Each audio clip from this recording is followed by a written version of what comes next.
அஸ்ஸலாமு அலைக்கும் வரஹ்மத்துல்லாஹி வபரகாத்துஹு. சொர்க்கம் சுத்தமானது, பரிசுத்தமானது. எனவே சுவனவாசிகளும் சுத்தமாக பரிசுத்தமாக இருக்க வேண்டும் என்பது அல்லாஹ்வுடைய எண்ணம். எனவேதான் சுவனவாசிகளுடைய வெளிப்புறமும் உள்புறமும் பரிசுத்தமானதாக இருக்கும்.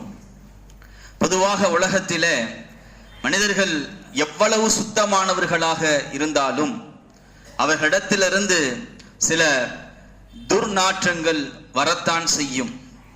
அவர்களுடைய எச்சில், அவர்களுடைய வியர்வை, அவர்களுடைய மலம் ஜலம், அவைகளிலிருந்து துர்வாடைகள் இருப்பதென்பது இயற்கையான ஒன்று. ஆனால் சொர்க்கத்திலே இவைகள் எதுவும் இருக்காது. ரசூலுல்லாஹி ஸல்லல்லாஹு அலைஹி வஸல்லம் அவர்கள் கூறுவார்கள், புகாரிலே ஹதீஸ் பதிவு செய்யப்படுகிறது, சுவனவாசிகள் எச்சில் துப்ப மாட்டார்கள். சுவனவாசிகளுக்கு எச்சில் வராது. எச்சில் வெளியே வருகின்ற பொழுதுதான் அது துர்வாடையாக இருக்கின்றது. எனவே சுவனவாசிகள் எச்சில் துப்ப மாட்டார்கள். சுவனவாசிகள் சளி சிந்த மாட்டார்கள். நபி ஸல்லல்லாஹு அலைஹி வஸல்லம் அவர்கள் கூறுவார்கள், சுவனவாசிகளுக்கு சளி என்கின்ற அந்த தீங்கு செய்கின்ற அந்த பொருள், அந்த திரவம் அவர்களுடைய உடம்பிலிருந்து வெளியாகாது. நபி ஸல்லல்லாஹு அலைஹி வஸல்லம் அவர்கள் கூறினார்கள். அதே போன்று சுவனவாசிகள் சிறுநீர் கழிக்க மாட்டார்கள். வலா யபூலூன, நபிகளார் சொல்லி இருக்கிறார்கள், சுவனவாசிகள் சிறுநீர் கழிக்க மாட்டார்கள். சுவனவாசிகள் மலம் கழிக்க மாட்டார்கள். சுவனவாசிகள் சிறுநீர் கழிக்க மாட்டார்கள். சுவனவாசிகள் மலம் கழிக்க மாட்டார்கள். உங்களுக்கு ஒரு கேள்வி எழ வேண்டும். அப்படியானால் குடிக்கின்ற தண்ணீர், சாப்பிடுகின்ற உணவு, அது சுத்தப்படுத்தப்பட்டு கழிவுகள் வெளியாக்கப்படுவதுதானே நியதி. அப்படியானால் சாப்பிடுகின்ற உணவும் குடிக்கின்ற தண்ணீரும் என்னவாகும்? சஹாபாக்களுக்கும் இதே கேள்வி எழுகிறது. அப்படியானால் உணவு என்னவாகும் யா ரசூலல்லாஹ்? நபி ஸல்லல்லாஹு அலைஹி வஸல்லம் அவர்கள் பதில் கூறினார்கள், அவர்களுக்கு ஒரு ஏப்பம் வரும், அவர்களுக்கு அல்லது வியர்வை வெளியாகும். அந்த ஏப்பமும் உலகத்தினுடைய ஏப்பத்தை போன்று துர்வாடையுடையதாக இருக்காது. அந்த வியர்வையும் துர்நாற்றமுடையதாக இருக்காது. நபி ஸல்லல்லாஹு அலைஹி வஸல்லம் அவர்கள் சொல்லுவார்கள், அந்த ஏப்பம் கஸ்தூரி மணமாக இருக்கும், அந்த வியர்வை கஸ்தூரி மணமாக இருக்கும். பொதுவாகவே சொர்க்கவாசிகளுடைய வியர்வை கஸ்தூரி மனமுள்ளதாக இருக்கும்.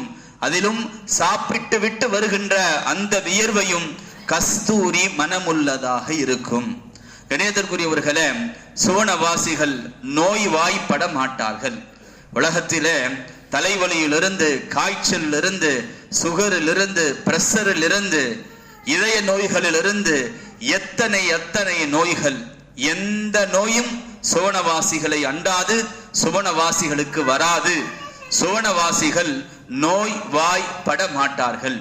கணேத்திற்குரியவர்களே, சுவனவாசிகள் நோய்வாய்ப்பட மாட்டார்கள் என்பது மட்டுமல்ல, சுவனவாசிகளுக்கு மரணம் என்பதே ஏற்படாது. மரணம் என்ன, மரணத்துடைய சகோதரராக இருக்கக்கூடிய தூக்கம் என்பதும் ஏற்படாது. ஒரு சஹாபி நபி ஸல்லல்லாஹு அலைஹி வஸல்லம் இடத்திலே, யா ரசூலல்லாஹ், சுவனவாசிகள் தூங்குவார்களா என்று கேட்கிறார். நபி ஸல்லல்லாஹு அலைஹி வஸல்லம் அவர்கள் பதில் சொன்னார்கள், அன்னௌமு அஹுல் மௌத், தூக்கம் இருக்கிறதே மௌத்துடைய சகோதரன். அஹ்லுல் ஜன்னதி லா யலாமூன், சோனவாசிகள் தூங்க மாட்டார்கள். தூங்கவில்லை என்றால் உடலிலே பலம் குறைந்து விடுமே. உலகத்தினுடைய நியதி, ஒருவர் சராசரியாக 8 மணி நேரமாவது தூங்க வேண்டும். இல்லை என்று சொன்னால் உடல் கொஞ்சம் கொஞ்சமாக பலகீனம் அடைந்துவிடும் என்பது உலகத்தினுடைய நியதி. ஆனால் சோனவாசிகள் தூங்கவில்லை என்றாலும் அவர்களுக்கு 100 நபர்களுடைய சக்தி இருக்கும்.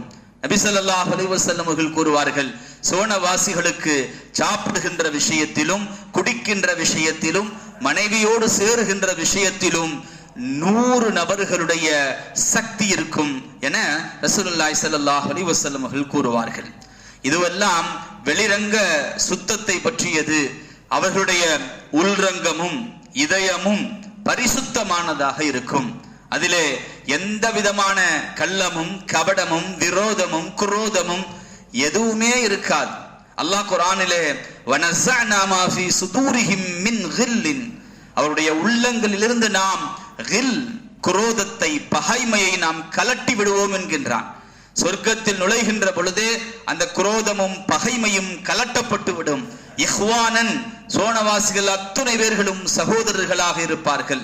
வலா இஹ்திலாஃப பைனஹும், அவர்களுக்கு மத்தியிலே எந்த கருத்து வேறுபாடும் ஏற்படாது. வலா தபாகுல், அவர்களுக்கு மத்தியிலே எந்த விதமான கோபதாபங்களும் இருக்காது. இன்னும் சொல்ல போனால் ஒரு உள்ளத்தை உடையவர்களை போல அத்துணை பேர்களும் மாறிவிடுவார்கள். உள்ளம் மாறுவதால் தான் கருத்து வேறுபாடுகள் ஏற்படுவதால் தான் பிரச்சனைகளும் சண்டைகளும் சச்சரவுகளும் ஏற்படுகின்றன. அத்துணை பேர்களுடைய உள்ளமும் ஒன்றாக ஆகிவிட்டால், ஒரே சிந்தனையாக ஆகிவிட்டால், கணியத்திற்குரியவர்களே, சுவனவாசிகள் அத்துணை பேர்களுடைய உள்ளம் ஒரே உள்ளமாக ஆகிவிடும். சுவனத்திலே எந்த விதமான பிரச்சனைகளுக்கும், எந்த விதமான சப்தங்களுக்கும், எந்த விதமான கஷ்டங்களுக்கும், எந்த விதமான கவலைகளுக்கும் இடம் இருக்காது. சுவனவாசிகள் சுவனத்திலே ஆமினூன், நிம்மதியாக சந்தோஷமாக மகிழ்ச்சியாக இருப்பார்கள் என்று குர்ஆனும் ஹதீஸும் கூறுகின்றது. இன்றைய திக்ருக்கு சென்று விடுவோம். ரிஃபாஅத் இப்னு ராஃபி' ரலியல்லாஹு தஆலா அன்ஹு அவர்கள் சொல்லுவார்கள், புகாரியிலே ஹதீஸ் பதிவு செய்யப்பட்டிருக்கிறது, நாங்கள் நபி ஸல்லல்லாஹு அலைஹி வஸல்லம் அவர்களோடு தொழுது கொண்டிருந்தோம். நபி ஸல்லல்லாஹு அலைஹி வஸல்லம் அவர்கள் ருக்குஇலிருந்து எழுந்த பொழுது சமிஅ அல்லாஹு லிமன் ஹமிதா என்று சொன்னார்கள். பின்னால் இருந்த ஒரு மனிதர் ரப்பனா வலக்கல் ஹம்து ஹம்தன் கஸீரன் தொய்யிபன் முபாரக்கன் ஃபீஹி என்று சொன்னார்.